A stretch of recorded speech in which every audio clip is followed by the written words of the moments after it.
बहुत सारे student economics option के पेपर 1 और पेपर 2 को अलग समझते हैं। वहीं टॉपर्स की बात करूं तो वो उसको इंटरलिंक करके पढ़ते हैं। वो इंटरलिंक करने से उनके मार्क्स इंक्रीज होते हैं। एग्जाम्पल के तौर पे समझते हैं, अगर हम 5 ईयर प्लान्स की बात कर रहे हैं पेपर 2 में आंसर लिखते टाइम, तो हम हेरड डोमर मॉडल, सोलो मॉडल जैसा मेंशन अगर करेंगे तो ये हमको गेन करेगा मार्क्स में। वहीं अगर मैं 1991 इकोनॉमिक रिफॉर्म्स की बात करूं तो उसमें माइक्रो इकोनॉमिक्स के कॉन्सेप्ट, ओलिगोपोली, मोनोपोलिस्टिक कंपटीशन, ये सारी चीज़ें लिखने से आपके आंसर में रिचनेस बढ़ती है।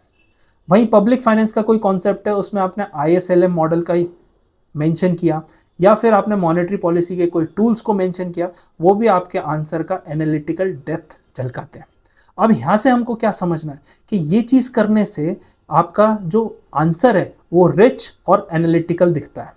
रीज़न इसका सिंपल है, जब भी कोई एग्जामिनर इस क्वेश्चंस को पढ़ेगा वो समझेगा कि इस इंसान को, इस बच्चे को, इस एस्पिरेंट को चीज़ें समझ में आती हैं, चीज़ें सॉल्यूशन की तरह लिखता है, नॉट जस्ट आंसर कि सिर्फ आंसर लिख दिया।